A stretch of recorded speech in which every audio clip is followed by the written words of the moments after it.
Bas nze tutandise program gye twasembayo twafuna abantu bangi naye abantu kye baagala okumanya ku Easter Ssaabasajja Kabaka empologoma ya Buganda yalabiseeko yalambudde beach gye yasanze Balamu yalambudde nno beach eziwerako abantu ne bamulabako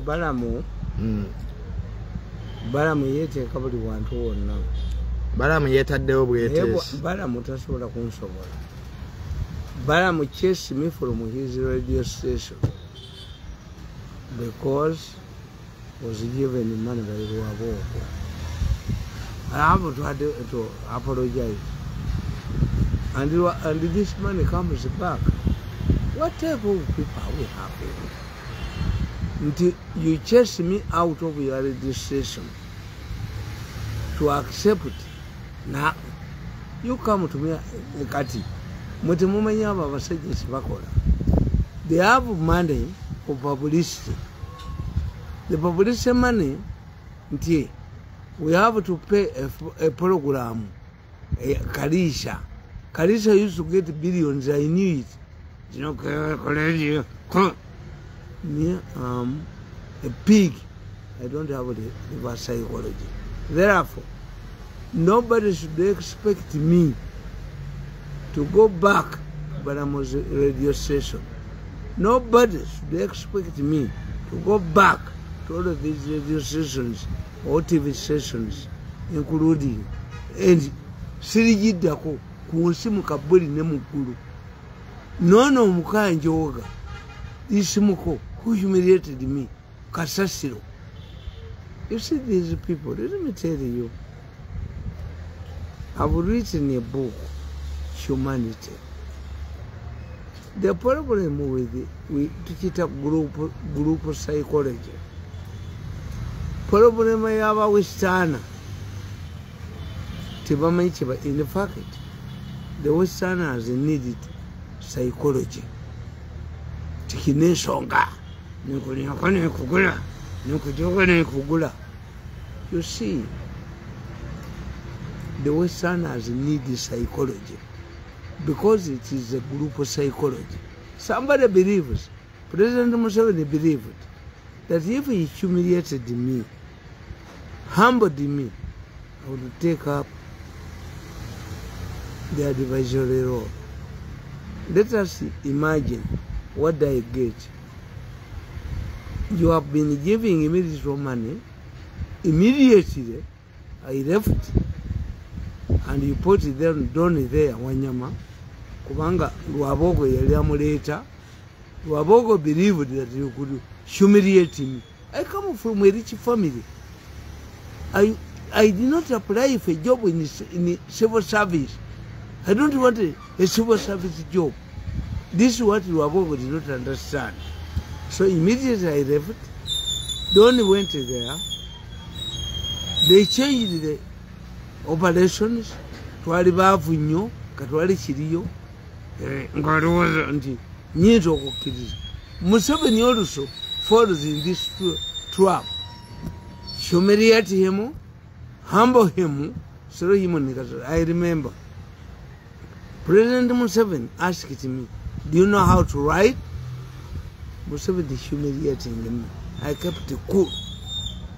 Do you know how to write? I've appointed you advisor. But because I knew that the intention was humiliating me, because I didn't go through the civil service, after State House I went back home.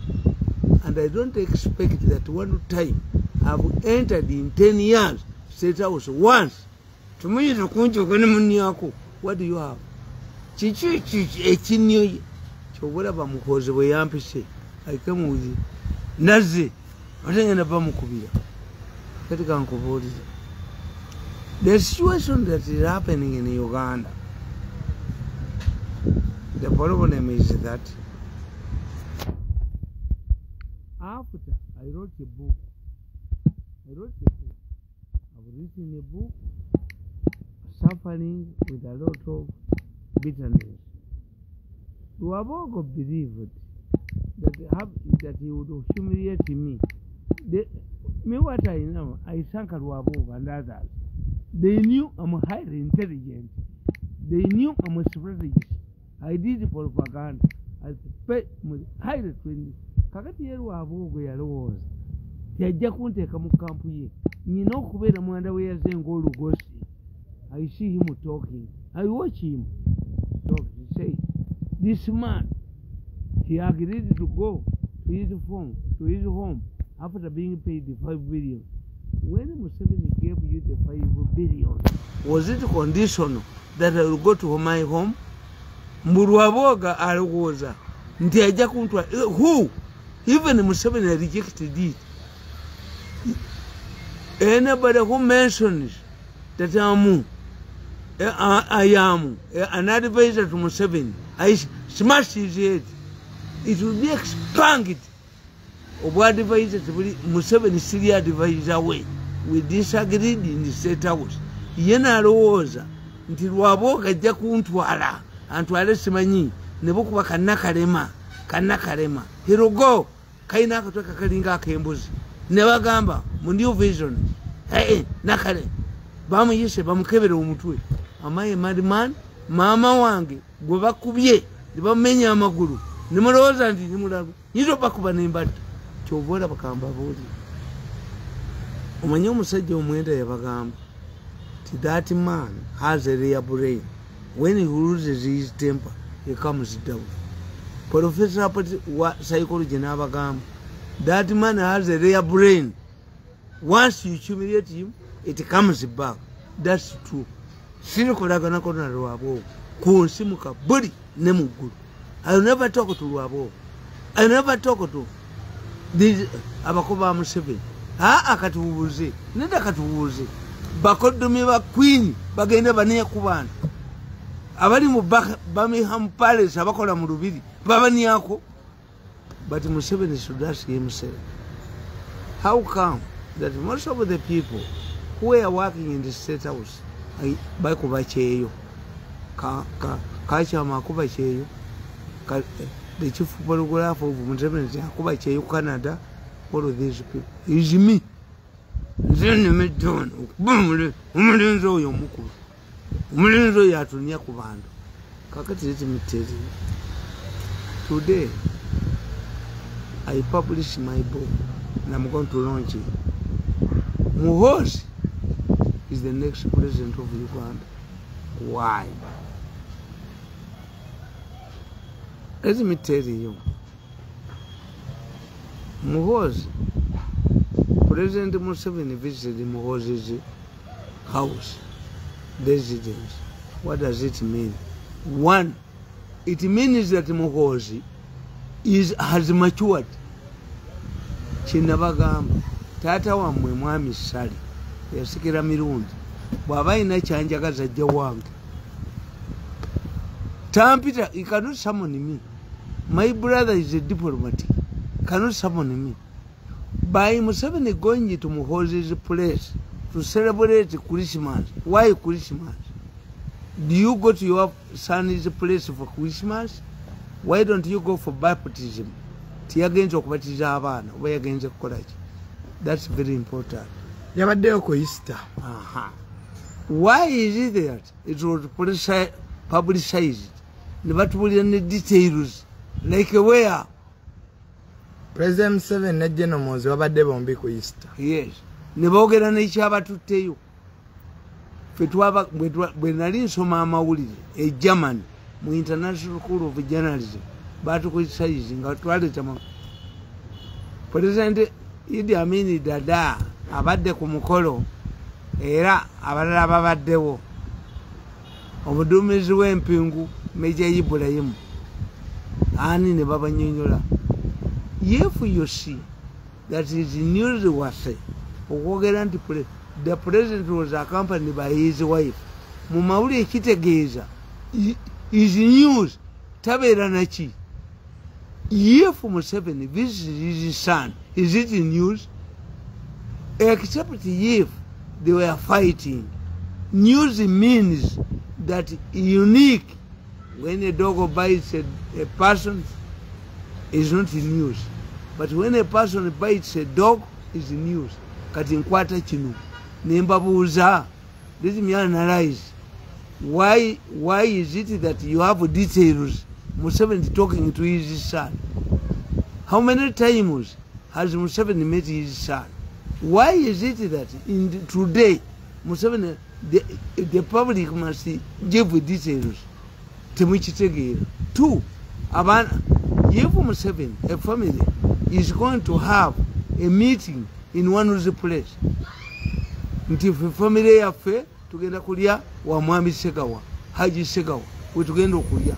Family affair, egenda one time, temwali ako Christmas, waham, uchari jimage de waham. Yari Yidi, mwina wali abani. Waham, family affair egenda kulya wani. Waham, kakati chemba pose chemba gamba. That cannot make a news. What makes news is that Mubadeti Muagalana Museveni would have taken, Museveni would have organized a meeting, a Rwabwogo, Nemutabaniwe, Nan, Kubanga Twalabako, Ngai Museveni already the Christmas, in Tungamu, Rwabwogo Yario, Eraba Mulaganyo. Do you know? The Ababaka de Tibachikubia? Aba Monisa Tibachikubia. Because the Rwabwogo controls the media, except me. Echa General Muhoozi ne President okumeetinga ku Easter. Tebachikubyemu. Kiri mu New Vision muka. But let me tell you, nze have recordings. Kamba buli. Before, because it is a family matter, before Museveni went to Muhoozi, another person, another family member in the Museveni's family hosted a team from Kenya. Kamalu, Wangusha, from Meru. I was watching them on my, but people don't believe. Do you know that? Even Muhoozi does not believe that I have such a sophisticated machine. Mwenda said is machine. Let me explain to you. When they knew, because these are family members, that Museveni was going to visit to have Easter in the Museveni's house, in Muhoozi's house. What does it mean if Museveni goes to Muhoozi's house? You see, Museveni is creating a confusion in Uganda. Bonaba kubye okujja konza omugezi Museveni awandikidde na banyole ababba amabati bakakomyewo. Why? Once you are damaged, you cannot agitate. President Amazana timu ya Uganda y'omupiira negenda Egypt kono kolenzi kono akalenzi embwobubwa ako akalenzi kobwanga embwobubwa yombwa mbwa yakolagana nemagogo eyombwa kati akakalenzi bote bamanye Museveni byakola. What do we share? A home ground. What do we share with the issue? Bobali balese ko mupira wano ako kafu waliwo mvuke yayimba luyima ati oyo mute nze mbiwulira kakati okitegedde tilako kagwongwa kugwanga nono coach bafu. We can arrest them kubanga mulimu sente zebagala okubba baze mu National Council of State, Council of Sports, balese mwiteka monsako direct mwe kubanga waliyo sente zimezo okunyimira mpale ogwanga you are dead. We are going to incite the people back sajjakwe bomb to okubagwasi kakati omanyize bwenkugamba nti Museveni ogendo wa mutabaniwe. What does it mean? When Museveni goes to Muhoozi, because I've told you that news is unique. If you exaggerate why Museveni has gone to his son, then it means there was a bad blood brewing between Museveni and his son. Ochitegedde kyenkunyonyodde fe abasoma propaganda. Museveni to have Easter in his son's house is not news. Except if they have been at loggerheads. Ochitegedde fe abasoma abattabuuku abalina obwongo abali angegege. When it comes that Museveni's visit to his son, what if I come to your house? What if I come to Johnny's house? What if I call abana bangabalizi bonna ponti bani bonna batoni bani ba padi? Did you see anybody writing a story in a newspaper?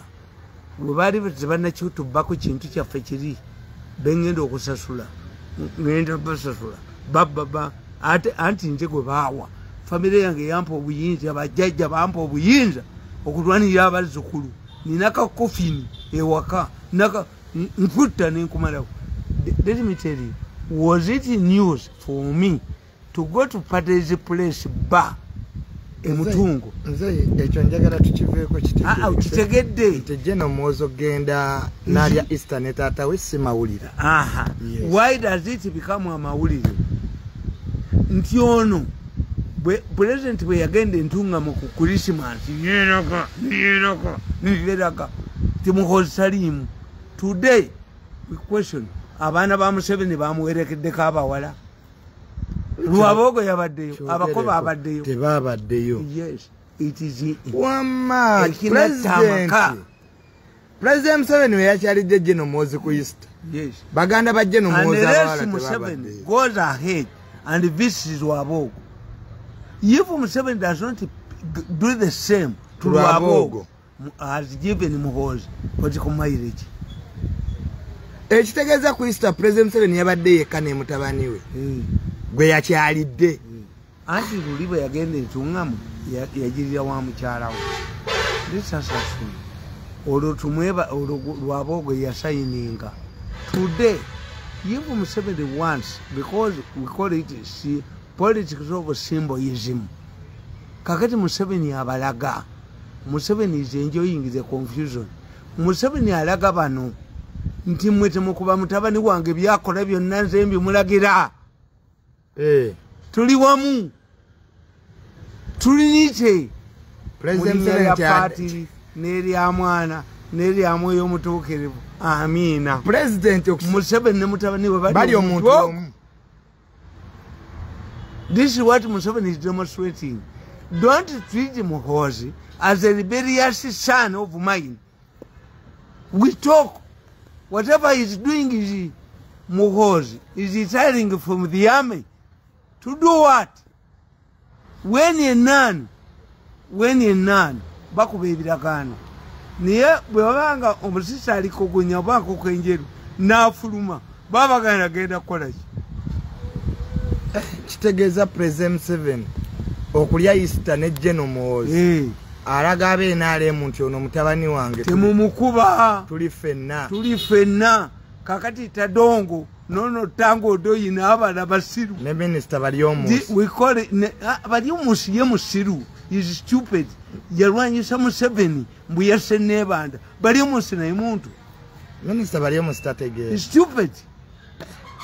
Kakati nkubulya ne kugamba. Museveni tukita political symbolism. Museveni yalidde wani wa General Muhoozi Easter. Lwaki Yesu yali awazakayo? Twayina omusajja bali bamuyita Kawuma. Archbishop Kawuma. Bishop Kawuma twayina omusajja nga bamuyitani yali awo katwe. Yali kibuye. Nga yabajja embaawo zonna ez'ekkanisa. Ayina abakazi bana. Naye bagamba banna katulabe. Kawuma n'agendayo. Kawuma yagamba nti nze ndi Yesu azze ewa Zakayo. Zakayo omubbi yeyina essowaani. Zakayo omubbi. Kali nali nsubuga. Omusajja bamuyitangani. Lukwako ekkooki. N'agamba nti mukazi we abadde amuwa obutwa. Ayagala divorce. Kali nali yagaana. Ku kizinga kwaliko faamu okuli ente. Nga ekitume kya Bikira Maria. Embuye. Kalinali yagamba omusajja n'amugamba. Yagamba Lukwako. Ozimbe nyumba ya Kalinesi if you want me to visit you. Ozimbe nyumba ya Kalinesi nenga lukwa kubuli wagenda mukazi we tebakolagana. Naye abantu bajjaga ati eddiini ewedde muki. So we call it the politics of symbolism. Museveni is warning other people, agitators, who are fighting Muhoozi. Whatever Muhoozi is doing, I endorse it. Muhoozi is not fighting me. Muhoozi is not a political son. This is what Museveni wanted to tell these people. And at the same time, Museveni yasoose kuwaanaani namyalo ono w'abazzukulu ne bakikongole medduka ne bannanga omuntu ataasoma political science. My son, gwe ne John ne Ponti ne gwe Pontifu namutuma linnya lya Papa mukatuliki nnyo muyita Pontifu ye doctor. John is a lawyer, akola mu parliament. I have Mugerwa, akola mu oil industry, yasoma bya oil. I have gwe wasoma psychology, abalenzi n'abalenzi nga 20 abala bali mu bitongole tewali mu kitongole musina. But I want to tell you, mbabulya mwe baana bange nembabulya nembagamba nti I did it for a purpose. Nakutwala mu psychology for a purpose.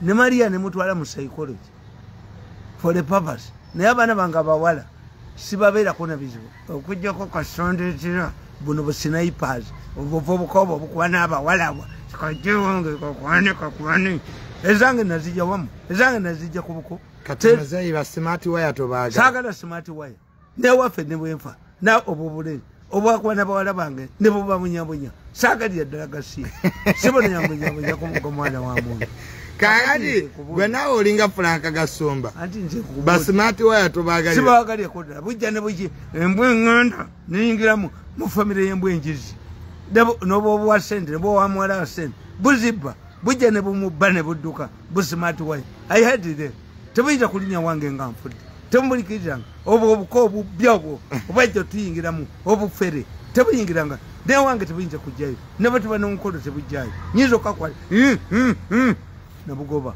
kakati nkubulya nenkugamba what am I talking nkuganti the way I trained my family tiwaliwo bagirikali nantongo sagirikali kyati tesoma agirikali nantongo masters John ani boda webali do you come from the same mothers? No. Kakati mbagamba tie problem bano gye bafunye olutalo limo family ya Museveni limo first family. I want to tell you, let me revealing mu mass communication kitegere. Me, I am no longer attacking these people.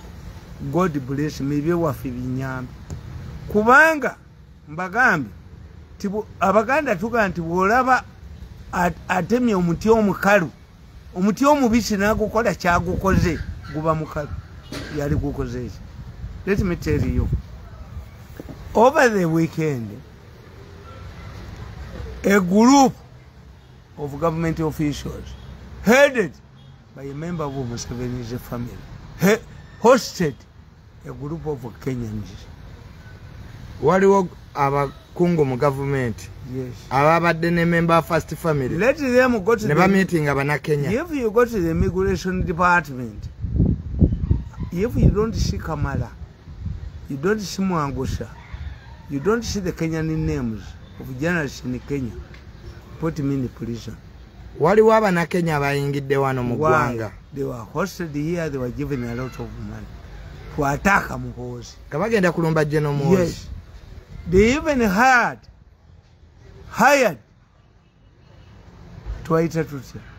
comedians. Somebody said, we have a comedian in Kenya who imitates the Inspector General of Police, was given money to humiliate Muhoozi. There is a journalist who came from Nyeri, Kamalu, wewe Kamalu, Rudi, tutamunda wewe. Bajja abantu Kenya. Bajja bavume General Muhoozi. Humiliate Muhoozi. Kamalu, Mwangusa, and others. There is the Kenyans, if the Kenyans are watching me, there is a man in Kenya who imitates the Inspector General of Police to make him a fool. That one was also in Uganda. Katiba comedian in Kenya baba wadde sente. Baba wadde sente. Bagende bavume General. Bavume Muhoozi. Bamulagenta ina magezi. I have the recordings. Video and the audio. Muzei. By people in this government. Ababa wasate bali mu government. Bali mu government. Baba hostingi. Bayina ne mu hotel mu baba lese. Ne batwala ko Kamalu. Kamala no mulala. I have all the evidence. Bazze kuvuma General Muhoozi. Nenga bawa sente somebody say family. Muhoozi is an intelligent man, but who sent the codes? That Muhoozi said we can deploy in Moscow if Russia is threatened. He says if Russia is threatened. What does Muhoozi mean? We have improved our army with the American weapons or European weapons. Do these Europeans transfer? What the first country Museveni visited when he took over government was North Korea. Obati was coming from North Korea. When the generals asked him, Your Excellency, there has been reports here that your leg was amputated in North Korea. But I say, am I limping? Why is it that Obati went to North Korea and the most powerful embassy in Uganda at that time was North Korea? This one can transfer military technology. The Katusha. Munsiko Katusha yatuchankalanya munsiko. Abakorea baleta Katusha netuchankalanya. The North Korean commandos bali twayitangayo batya. Twayitangayo nga bwova wano egindi. Bwova nga tunatuuka Luweero wali waawo n'ogende Kasai bayitangayo Kasai bawa. I've forgotten the name. This was the contingent of North Korean commandos. I was in the bush. But commando ba North Korea bali yo munsi. Yes. Era wali wa musajja yali chairman wa UPC mu Luweero. Slaughtered 10 days, 10 cows. Bwe yalaba nga ba North Korea bazze. Bayitangayo Kasenge. This way ndi nali munsi ko nga waliwo gwaloza balwana musiko bonna balwana. There were areas where you could not go. Abanoskoya ne baleta Katusha. Salimu sale yantu bebintu. Nasoka ntuma. Nalowooza ndi mupi. Ninkugamba kyali konza nabula musiko ngatamanyi. Ninkugamba kashiringi nali mumanyi. Kashiringi tannafa. Nigamba bonna bali musiko nalimba manyi. Kadogo. But they don't realize me. I was not a Kadogo. I was a highly intelligent man. Chobola sabeera nabo. Musiko waliyo. Nabagambi. Tumukunde nali naye. Jana tumukunde. Tumukunde yajjako newafa. Newaka ewafa amanyi. Tumukunde amanye wazana newafa mu kyalo. Jana tumukunde ali mukwano gonyi. Nnyo. Kubanga and I have never seen a honest man like Tumukunde. Tumukunde yalina akapapula ka yero. Katuka yira yero. Nga bwakakuwa ab'omunda be bakubba. I constructed many buildings using Tumukunde as gundi, yero gundi. Ngachali mwiso. Chobola abantu Rwabwogo tasobola kunwanyisa. Ye yalowooza nti ndi mwavu. No. Muganda man hides his wealth. Ndi mugagga. Kitaffe yatuyekera yiika 706. Ezettaka. I'm a rich man by Ugandan standards. Museveni bwe yalowooza nti ndi mwavu. Antwale ankanyuke kasasiro 1.7 walabangerayo. Togenda ngayo. Sigenda ngayo. But I pay for my fuel.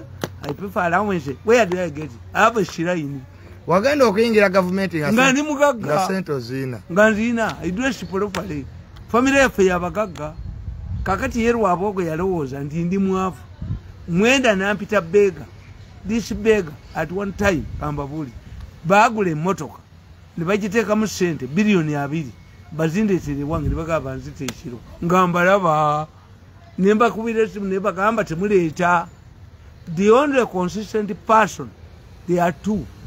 The professor, era professor yatudde mu meeting n'abagamba mugenda kuwa Mirundi sente. Somebody came from Ministry of Foreign Affairs, from Finance. Are you going to give Mirundi money? The professor wants to retire. Naye atukoledde ekintu kimu. Is a highly intelligent man. Mwenda namuta Why? Mwenda is a highly intelligent man. Mwenda baleta okutta abantu okubajjamu organism. Mwenda yatula nabo n'ababuuza. Mwenda yabagamba, when I examine this business, is a very profitable business. Am I going to be a producer, a middleman, or a consumer? Mwenda mungezi. That's why I like Mwenda. Era Mwenda yagenda okutujjako ineteka nibayisiza mu parliament. Kakati kankubuli. Parliament ereetera bill ku National Council of Sports. Kyekiremeseza ebizibu. Era bateekawo board e%. Parliament. Magogo is my friend. Naye Magogo kano kagundi kano kawanga. Ugwanga, let me tell you. When they are fighting Kabaka, I've written it. I've written in my book. And I have the evidence. Take me to court and I smash you. The Omaniro Chaba Basegin at Vogera, Baba in a Kobuta, Bituava Quata, Miso Yabaquata. Basegin Yamaba Quata. Miso Yabaquata. Never second Yabaria Center. Tabasola Genaquegan. Miss Akasete Koba Akalia. Many people, Nalabia a senior army officer, why intelligence. Is a general. Yaze Wange Chiro. General Yazeo. Yes. Nanga, do you have this machine? Nimugamba Kankubu. People don't believe. What was Jenny Yazeo? Yes. Nakubuzo baby, you may be kept on. Nayebuma, Yamwenda Gamant in Namajin. Let me tell you, last night there was a meeting in somebody's place. Has recruited new people. This is why Oyo Gundi Arajana. Gundi. Unu Bobby Wine. Mpandi Sakatabu. The princess Nalumansi. The princess who did Swangos. Buli Muganda Yinaba Mukuba, Nebobe Bagenda Mukuba. Abaganda bagenda Mukuba Bampuka, Baba Gula Saint, Shibabe, Baba Muteka Mubutesi. Linda Comozei. Baona de Bompuga, Baba Gula, Bakube Bobby Wine. Ah, Tebari Babe. Bobby Wine, Quaquimba, Nalumansi. Nalumansi, Zembandi, Dakatava Nalumansi. A princess who swangles. We started by Ike Musas. In Muganda. Muganda would have been president. Abaganda never Mukuba. Baganda Ban Benichuanuka was destroyed by Baganda. In 1996, Samogere destroyed by Baganda. This is next. Neboboy in Baganda, Bebamukuba. Nalumansi. Nayabia Katolu Wanga Fuma. You don't know what this man says. Katolu Matayate get the Bobby Wine is a highly intelligent man. The Musobol. Bobby Wine is a highly intelligent man. Bobby Wine be out and be together. Okulaba. Okulaba Kapia Kafulumie. Okulaba come to Wange. He holds the key to Uganda's success. Tewari Asola Comita. Ovado Gambako Nalumansi. Nalumansi Buganda destroys his own institutions. Why? Benichuanuka, I came Saz. Samogere. When this man, Bobby Wine, is also beneficial of Nalumansi. Why? Could Bobby Wine get these numbers? My numbers about Basegona. Mao was given 1.5 billion to contest with the Museveni. What was the intention? The intention was that Mao, without Mao and the Betikamia, if Bessie withdrew Museveni Arifuganyiza yeka, it would have led to Potikuma Sabesa. Singabesi Yavam Kalu. President Museveni Arifuganyiza yeka. Nevaleta Mao. Katinevaleta Mao ngabamwa de billion. Ne Mao ngalolo ye. Sikunonya kalulu. Kati Mao abavuma bamutega akabenje kamotoka yali akafiridemu.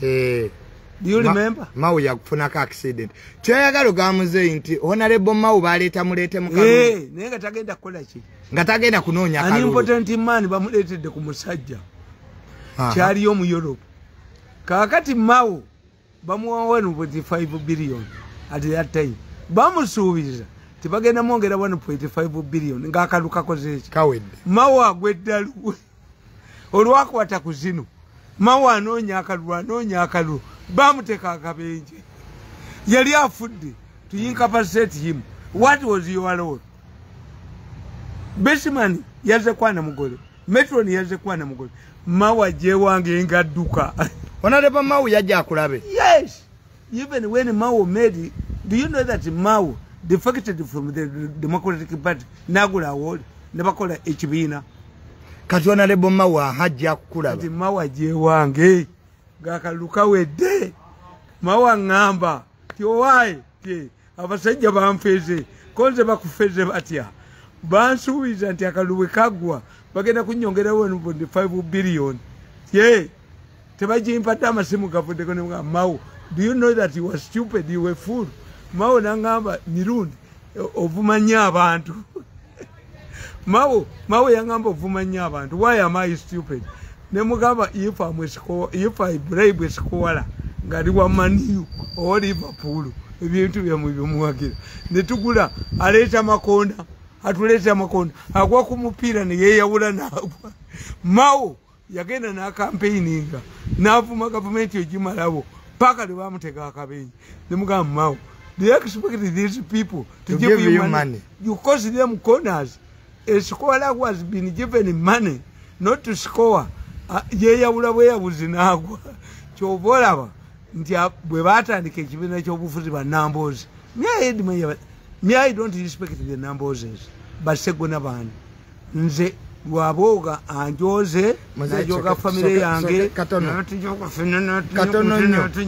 kati bokumpa sente dina kati Bob Wine ekitegeeza Bob Wine ekyamulesa nga Mao alemeddewo bali bakala okugoba Mao n'alemerawo mu DP kati kiba kitegeeza ate NRM yennyini yakola nuupu kakati ne Bob Wine nalumasa amulya mpuuga alina okubeerawo naye ate Bob Wine yanzirukako nze nali muwadde amagezi. Whoever Bob Wine has made only one mistake okulemera mu byokuyimba. Bob Wine si ebyokuyimba bivuddemu naddira ddala mu byobufuzi. Yes. Lwakinze bw'onjoga mu radio oba TV siddayo nalinyo kuba Balamu Balamu. Balamu gwe we can talk about other things but Balamu you humiliated me. Wajjako programu yange nojijjako nogamba ne weetonda mutayimbwa mutwe Balamu kuba mutayimbwa mutwe Kalisa you said bakujjako billion 10 kubanga nakulete Kalisa kuba mutayimbwa mutwe nze siddayo Balamu ne Kalisa wababa there's the same teri radio program yonna gye mujjeko gye nja kuddako. I can do a more powerful than all your radio stations and the TV station combined. Sente zange lwaki ziriwa okyala bagundi ngajja kankaka kase yaniriga munimuta namutegeera ndiamu Olukwe TV yagwa TV ene radio station that will affect me kankaka naye kizibu yali nnyo double dealer anti ali eno nali bamutega teyabategeera bamutega ne Balamu gwe kisajja gwe Balamu gwe nalinya mutta wali wano bamuyitani Kongo nali mukubye nga musse tewali radio amwe pig kati gwe ne Balamu mulimu general tombulya Balamu I cannot sit in a meeting where Balamu is. Balamu nga mukyawa nnyo yes tenga ali mukwano anti yali wamba yali asente wa Rwabwogo umanyi nti yata programu zange zonna kase ye yakkiriza ninkukwata kugwe kisajja gwe mbwa omusigo amazi ninkwata Balamu mutirawo. That's me.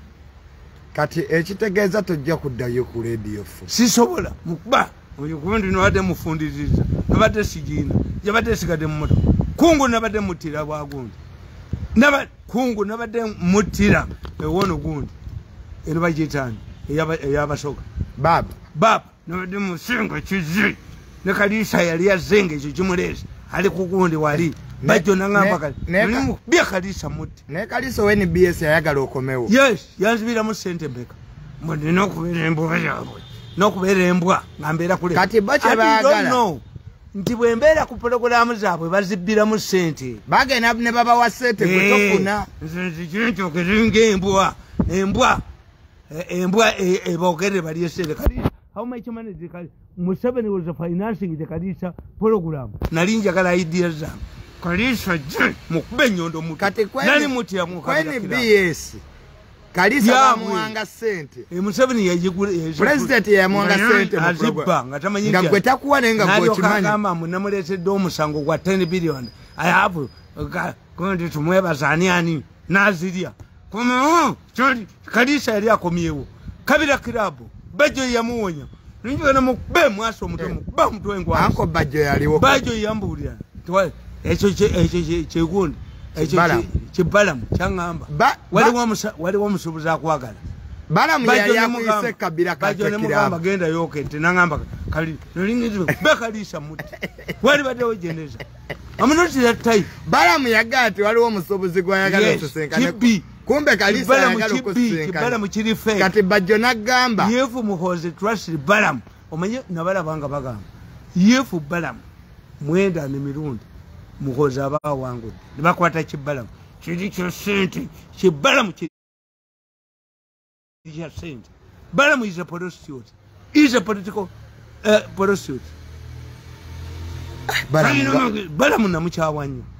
Nechiri omanche baso okuwa sente. Nechigamba for 200 Rwabwogo where kono kolezi kono wali wakawala ka UCC kaine empali akakulya UCC kaine empali tuzira empali akakaza kaine empali kabera n'obusambi obutabuguma kaine empali atwala UCC wali wakana akalala kalenzi kasajja kasiramu bakagoba muzikiti kankanu kendagisi kamanye kuna abanyuma kwete kamanye kutawaza kana kayusisi kano kaine empali kabala kaine empali kajijeko kaine empali ye mukazi ayina obusambi obutono ngakano kalwebamba tuyina balwebamba bubiri tuyina kano katugenda kukota emimwa akalangirira ndwadde zitaliyo waliwo kana kalinga akakajo kekawolo base tubayita basajja kumeketa wale fabaganda twagala atwala UCC soko omule akakawala kaine empali akakempali yako empali bwe busambye butabuguma kwepangira kupre japangira kubako bakube bakute kakazigwe bakube nakana akala kaine mukazi wa UCC yali yakwatagana ne Balam bajje ku program zo jeko mbuga ngaya kana chibala mane chidya sente jongu much as I support Muhoozi, I cannot work with Kabanda. I cannot work with Balam.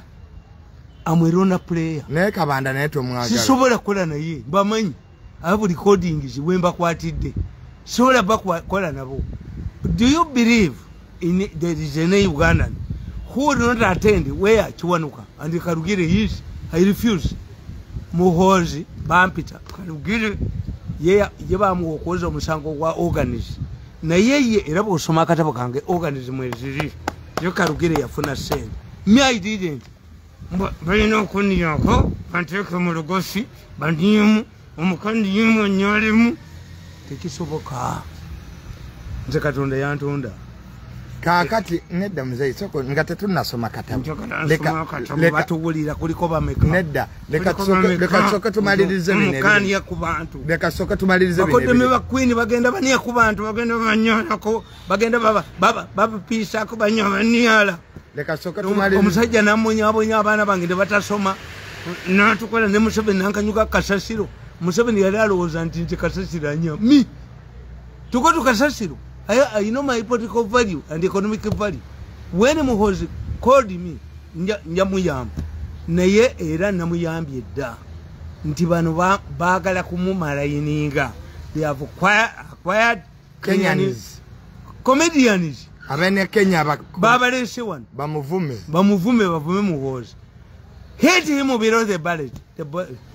But number, you know. Ne meeting every day. Busika. Ngerimu abanupu na yonji yina video technology abanupu nabo batudde kyobulaba ono nalumansi bamuli awo mpuuga bali niye mpuuga muntu mpuuga kuba Bobi Wine amomalawo anti Bobi Wine yalina okuliibwa ekitegeeza Bobi Wine lwoluyimba lwa nalumansi batokuba yali agamba mpuuga Muhoozi bakoze ensobi. You cannot say the parent cannot say like me. I don't want you to my your daughter, but I don't give any solution. You must give a solution. nti buno bulaivu wayo embwa awase wanga amala kubeera vetted ova mu family ki ani yasinga okusoma mu family yo banyoka abafumbiddwa obusajja obujozi ewange tebalinnyayo sinza nabuwa kakati nkugamba nti likewise Muhoozi bamukuba somebody said that you see Muhoozi is not a good president because of the East African community, but at the same time he revealed Burundi is joining the SADC. Burundi is joining the SADC. Southern Sudan is also reconsidering once to withdraw. It can go to go. Let this idiot tell me, is Burundi's decision to leave East African community related to tweets, to Muhoozi's tweets? When it comes to Congo, DRC, the man says, my brother Kagame, he praises M23. If M23 does not have any reason to fight, why are you deploying in Congo? Kamalu, you came from Kenya. There is a group that came from Kenya. Let the immigration people check people where there is no Kamalu. A delegation that came with Kamalu. I'm an author. I'm going to destroy him. Where do you author your book? You are an idiot. So, we are going to get a comedian in Kenya. The comedian who imitates the Inspector General of Police. They call them, come back here. We shall grab you like a grasshoppers. Kati, Muzei. Kati kuboride kugambi nti akatapoka n'Okulaba nakafulumisha. General Muhoozi is the key to future politics of Uganda. If when Museveni goes to his son, President Museveni yabaddeyo is a recognition into where he was. President Museveni yosetu kana agenda makaga General Muhoozi. Kyabadde kitegeza kati benkana. Musali yasikira Mirundi. Bwajewo. Nakyayagala jewange musandozi. Kati President Museveni okukyalira. Era bwankubirisibaga mukulu. Because I'm also a factor. So you are equals. We are equals. So kati President Museveni ne General Muhoozi. Yes. Kakati if Museveni what is Museveni's message? Museveni made a statement muve ku ndamyalo. Wabazukulu. President yagaye bave ku bana aba tova ku ballot, sa tova ku lugudo. Museveni agende ewani. Wa General Muhoozi. Ordinarily you would believe nti bano bakuba Muhoozi. No, bonna abagala. He likes Muhoozi and Namyalo. Bonna president abagalawo. What does he want to say? Museveni wants to create a confusion between the two. An intelligent confusion. Akomawo batakomawo until he decides. Naye kibuuzo ky'omuzeeyi kiri nti President Museveni agenda kukomawo. Anti nakugamba nabawandikidde wano abasajja bano mbagamba nabawandikidde akatabo kano kanene nnyo bulijjo mulowooza nti mpandiika katono nabagambe. In conclusion, I thank President Museveni for balancing the board. The Baganda have a proverb which says, Akuba uwe, akuba awumbe engalo. It means you punish your own child using a folded palm to reduce the impact. When it came to me, after Rwabwogo took my job, replacing me with his friend Don Wanyama, and grabbed the 5 billion, Museveni did not consider my 14 years of dedication and loyal service. By then, it had not dawned on him, Museveni, that sharks had surrounded him. My mother was targeted and left crippled after an attack by rioters during the protests has not been helped due to Rwabwogo's influence. My daughter Namatovu Mirundi was killed at Albert Cook Hospital. Her internal organs harvested and his twins stolen. My son Tamale Mirundi Jr. was battered and his original teeth removed by unknown people. As if that is not enough, my wife was also targeted, but she survived. Otherwise, I would be looking after orphans now. Those who see me being driven in a government vehicle do not know that I pay for my fuel and maintain my security guards. Therefore, Museveni considered his in-laws more important than we, who worked for him. We suffered humiliation and thrown to the dustbin in order to please his in-laws. During the campaigns, I witnessed with the sadness when the castle in Kusasira were taking billions from Museveni, yet I never received even a single coin, as Museveni feared antagonizing Rwabwogo. I have even recorded an incident when Rwabwogo ordered the sacking of Rebecca Kadaga and Lucy Nacho, claiming that we are helping me financially. However, when the war broke out between the Bako and his own son, he sued family with his son. What now remains is General Muhoozi to quit the army and get his freedom. If his father retains him in the army to police his Bako, as he has done twice, Muhoozi will be forced to climb the perimeter wall and free himself. This will be the end of the story, and the rest will be history. All who fight him should understand that once someone is denied the option, he may fight back for survival. The NRM needs Muhoozi more than he needs it. In fact, none of Muhoozi's Bako in-laws can win an election in Uganda. It would be better now for them to concede defeat and make a public apology to Muhoozi. I also think NRM should issue an apology to General Muhoozi for the statement made by its Electoral Commission Chairman, Dr. Tango Doi. I assume these statements came from President Museveni's in-laws. Therefore, the Bako should know that fighting General Muhoozi is very risky. Otherwise, they have embarked on a long journey into exile, and this will happen when their father-in-law dies or retires. But the future will exonerate me. Date demand 3rd April 2023 at my home in Zana. God bless you. God bless my mother. Mzee, akatabo kano ngatu bintu byewawandika ogambye abako okulwanisa General Muhoozi. Ajaba to say machine. It is very risky. Ajaba to say machine. Yeah? Ajaba to say machine. The Bako cannot win. Ogambye nti singa President Museveni takkiriza General Muhoozi kuwumula maje. Yeah. Yejjo kuba enkomerero. Yes. He must get his freedom.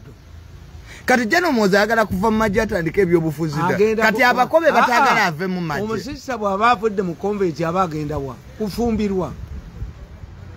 Kati omusisa ayinza okuba nti avudde mu convent agende waabwe yeebake. General Muhoozi. Waliwo n'atunyedde ku mutwe n'atunyaalako n'anya.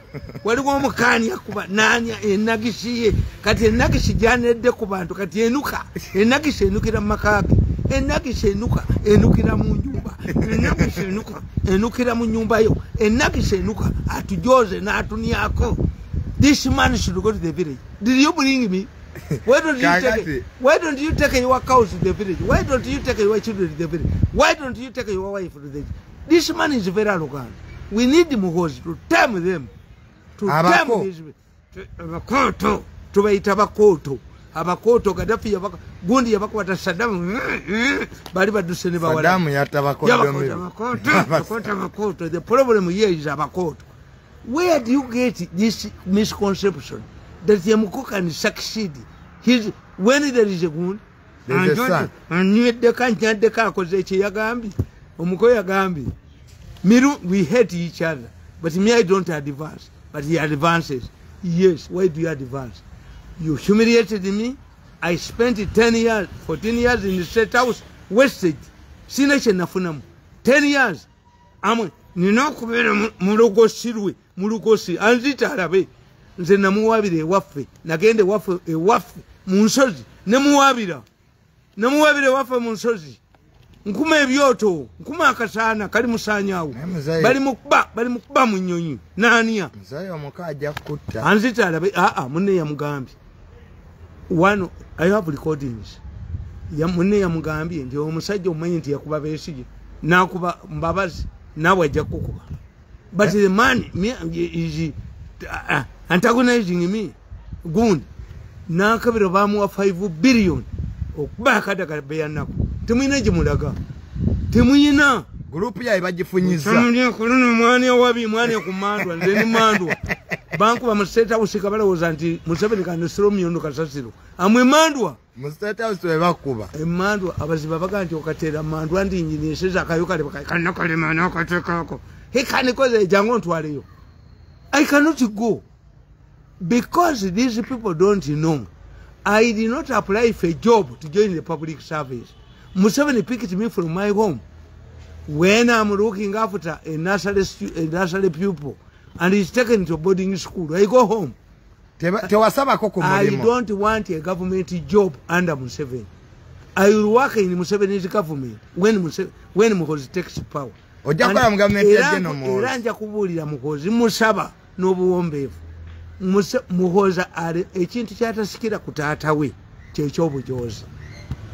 This government omulenzi oyo atuniyako nnyo n'okwataka nakasajja kugwanga n'okafula ka minisita ka sports n'ojjawo obuwa kajjako kalye sente n'ogaa nti munsi muyinza okufuna home ground nga y'emisiri how much money mukakubiri tujja kakwata tujja kayola kati ba muzeyi nga tusembayo ensonga y'amabaati balagidde bonna bakwatibwe anti wagirite President Museveni yalagidde buli yabba amabaati akwatibwe Museveni kyakola Museveni mugezi in politics we decide the water like a fishing kati abadde bagenda okwepakira ku Muhoozi bonna bali mu mabaati waliwo yakabatega naye kankubuuze omukazi wajjala mu mini nze mbagoba wano nze abakazi bajja okunkwata nembalaba nemugana naye madamu are you having a nylon nika or a cotton nika kuba every time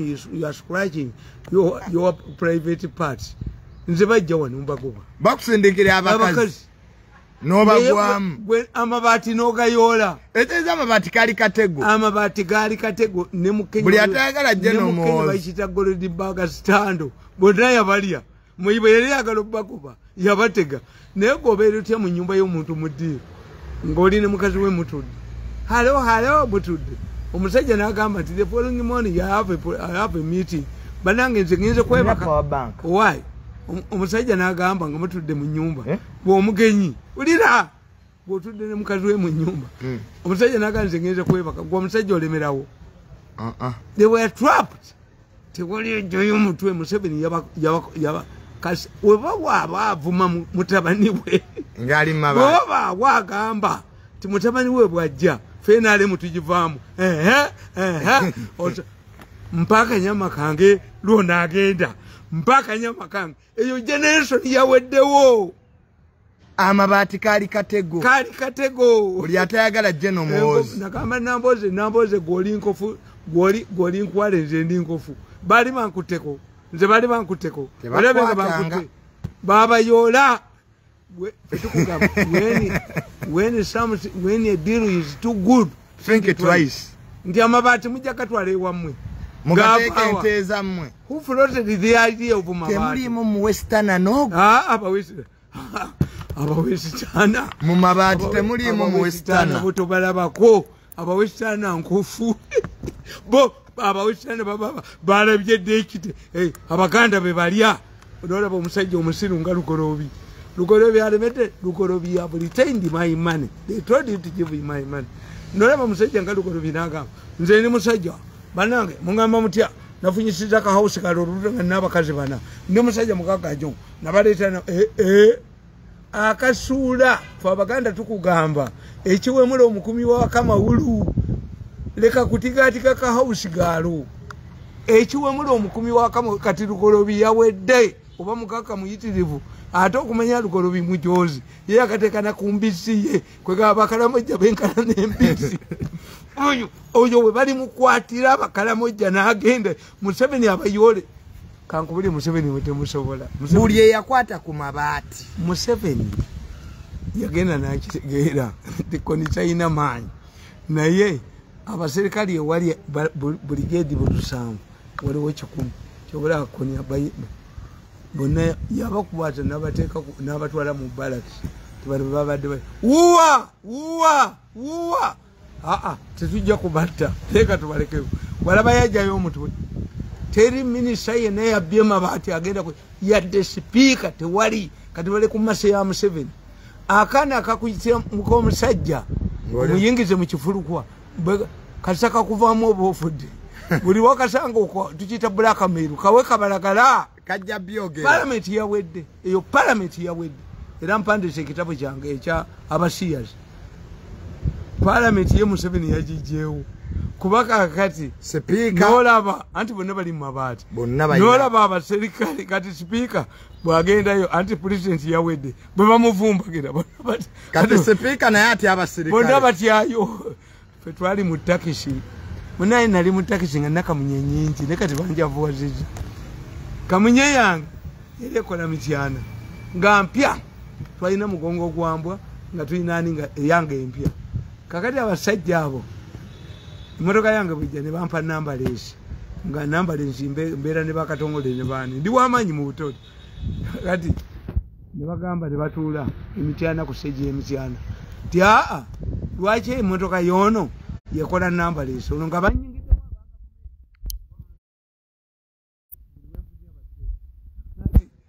nange neŋŋenda mu ba traffic ne mbaganze sagala namba leesi emotoka eyasooka bagikwatira mu Lubigi eyokubiri bagikwatira mu Lubigi nga gwokolagana n'aba traffic eyange era yayitawo negenda emityana nekomawo neddayo nga zino nzisibidde mu Lubigi kati Muhoozi abasibidde mu Lubigi ababba amabaati te eyo sikando where do you find a scandal izije Ruyiira sikando nosanga nti bamateeka bonna baali embizi goki ejebe woometa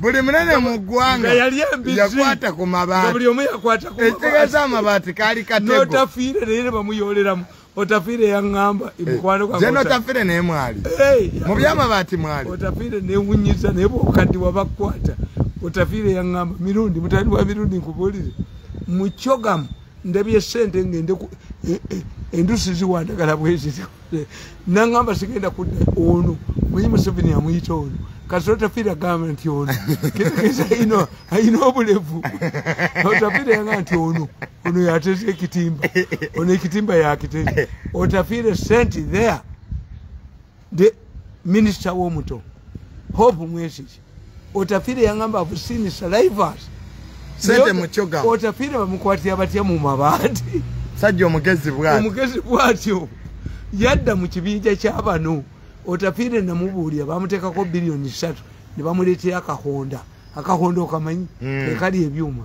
akahinda otafiire yenkonkona muti abanyako ne batuuma amanya nange njagala nga tuume agamaanyi nina saliva kiri yakuba makya namufulumya nina Mirundi lebengula eri Kabaka w'Abatebere yaziika abazungu manya gange gonna namusomako mu history wa West Africa lubengula muzeyi nga tumaliriza tulina eddakiika 3 okumaliriza puroguramu mukalabikano y'olwaleero ayingiddewo dda mu bookshop Ssaabasajja Kabaka yalambudde Ssaabasajja Kabaka okyogerako ki ekyo tukikola lutwa bamuga nti gavumenti evuddeko n'atambula mu Kampala mwonna naye yavaako nze Ssaabasajja Kabaka kyemwagalako nti abo Mayega era Mayega yamuleese kinzano Mayega yamuleese era badduka emisinde Mayega oyo Mayega kankubulye Mayega Museveni yakubye Mayega ku ttaka mwira ki Museveni yakubye Mayega ekifo ekyo Mayega we yateeka emmotoka bondi y'emmotoka kyamuyindi abataka Museveni yabawadde biliyoni 15 bazimbewo abataka ba Buganda president yabadde biliyoni 15 Kabaka ekyamuleese Mayega amulageko misinde gye wamma Kabaka okuvaayo gyabadde Mayega ali esente abatwadde baganya ogenda misinde nga baga ati Kabaka taliiwo naye Mayega gwatakuta wabaaki mukoddomi wange ow'omutima Mayega gwatakuta wabaaki Mayega yaleese Kabaka naye Kabaka olabe bamukubye ekifaananyi nga atunudde mu kamera ndere ebifaananyi bibadde birungi Mayega kati ayagala badduke kati mulindi naye Kabaka ajjanga gwe Mayega gwogenda omukolamu ssente ye Mayega yawedde dda awo omuyindi ye yagulawo abataketaka lyawe balyagala Museveni yabawadde kati Mayega ate Mayega mwangu nnyo Katikkiro wa Buganda kashamu omukuba oluwombo lw'enkebuka omuntu n'amusobera n'amuba akaveera kabbi tadda Mmengo Mayega abamunoonya omuba akaveera k'enkebuka kati Mayega ayagala kubba ssente zino the issue is why didn't he allow the Kabaka to appear as he is appearing now before Enugu ate bajirimu ne Kabushenga kalirudda kalirudda bagenda bakunyawunya mu biina bw'abakazi Mayega ne banne n'omunangira katimba nempulira nti waliwo muzeyi n'abakazi abatalina basajja be babibeeramu abakazi abate kati Misinde yabadde ayagala kukola confidence ayagala kulaga nti gyali Kabaka yakomyewo kubakolese bantu badduke Misinde Mayega yakubiddwa kati Saabataka bagenze wa Museveni naba 15 billion bazimbe ekizimbe Mayega ettaka lye baguza omuyindi Mayega yawedde kabayiwewo balagidde bayiwewo omusenyu Mayega oveeyo bakutte bakube Mayega abataka kabayiwewo omusenyu Katikkiro omulamba abataka bayinza omukuba Katikkiro wa Buganda akubwa kasa Mayega bamusoberera Katikkiro wa Buganda mu buwanga bw'Abaganda ffe kasa omukuba oluwombo lw'enkebuka n'omukuba amazi Mayega ne bayola akaveera ne bakamukuba mu mutwe tadda mu kulinnya Mmengo kaakati olw'abataka pulezidenti yabadde biliyoni tokiraba nti the Kabaka appears in Entebbe when they are having a marathon Emisinde ku Saturday omulenzi abbe asobola okuleeta Kabaka n'amulishikinga ya abbe Mayega you have utulivu ne banoonya Katikkiro omulala w'empulira ndabyedde Sekuleete olwo olupapula Sekuleete ekimanyi nga baga ati Mayega tosobola mujjawo Mayega akolera Kabaka ssente yetakolera Buganda amukolera nnyo ssente Kabaka needs a money maker. Even Museveni needs a money maker. Those of us who are principled. Katikkiro akolera nnyo Kabaka ssente kyovula aluddewo kati ye Museveni yalowooza nze nogenda mu president's office nga advisor me kati an advisor Abaganda bakoye Katikkiro we have disagreed in state house as your advisor. How can I at the same time be an advisor? Muzeyi kati tetusubirayo Katikkiro omulala ono mubbi owekitiibwa Mayega akyaliko the Kabaka needs money okumwijjanja bakola kyono ye money maker naye Abaganda bagenda musobera mu oluwombo lw'enkebuka kati Katikkiro mu oba kaveera ng'ali ku mukono nemukuba amazi nemuwerekerera amazi tadda Mmengo according to you Kabaka okulabika Entebbe babadde Katikkiro yabadde ayagala abantu badduke marathon eryokusata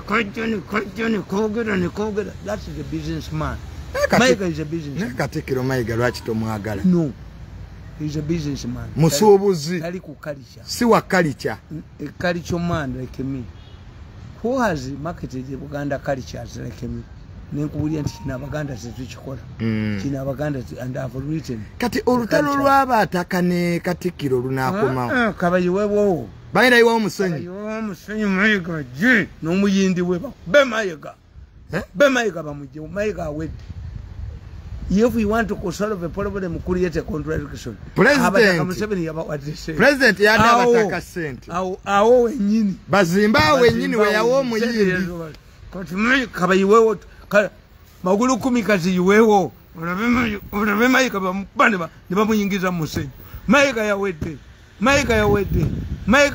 ne bwanadda mu Misinde omanyiye wasootirana kati ayagala abantu bajje banje Kabaka mulamu bajje rabbe bagende kadimba bagende nga bawunya mu bina bw'abakazi kuba abakazi mugende mulabe abakazi abatalina basajja bagende tugenda kutukawo wano mubadde balabe era bwe nabadde gindi nedda Mayega you have survivingira ku Kabaka mulwadde era Mayega alowooza nti bo nga Daudi Chwa bakabaka bajja kusigala bato abafuge Mayega bamutta Mayega ine ekintu ekijja Mayega Mmengo kasa mukwata akaveera kabbi enkebuka Kabaka wa Buganda kasaba mukuba akaveera kabbi tolabona obusajja kana akasajja kasebbowa akabukedde nabuno bulabo nobo amanita ekifana kya Chajeno Muhoozi tekirimu poize newunyiza wakite mugoba sebowa ekifana Chajeno Muhoozi tekirimu mawulire ngali ne president buno busajja bwa monitor babu wadde sente buleme kyefulumya nkugambye bagenda kuba Muhoozi they have hired they put their money they invited a group of Kenyans Kamalu there's Wangusha there's another one I have all their names Kali.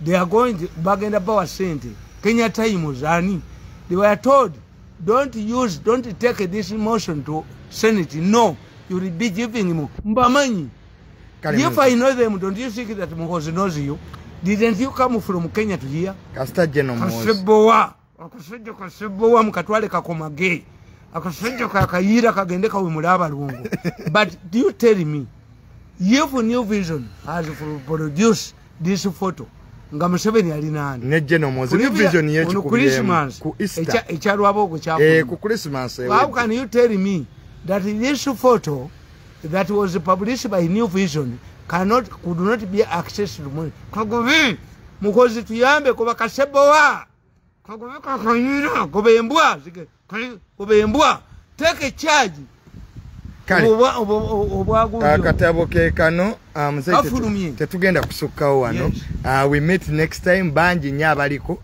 neso kubebaza abatulaba tubebaze where is can they get information era bakwagala nnyo bakufollowing ofune emitwalo 10 ofune emitwalo 2 if Museveni wanted to unite his family bali badewa if Museveni wanted the other time at Intungam, this is Muko featured. But this time Museveni goes to where? To General Muhoozi's place. Why? Is he recognizing that they are equals? They are equals. Is he recognizing? Abadde bavuma General Muhoozi mwena alemu. Yes. But if Museveni during the meeting prevailed over Muhoozi not to stand, then we shall see a halt in Museveni campaigns. Kale mzee tetujja ekyo obwongo bwobato buyinanga olimbwa ntibajja kunnya ku mutwe banyeko I want my money unconditional. Somebody say we gave him the money but release his money to go to his village and where did we discuss? Okay, tell me you take your wife, your children and the cows to the village. I've never negotiated any deal with anybody that once you give me you took Museveni's money that he gave me. The Canadian man gave me money. Now, he's not negotiable. He's not appendable. Kale, tetujja kusukkawo wano. Mwera. Mzee kubadde ku bangi. Bangi.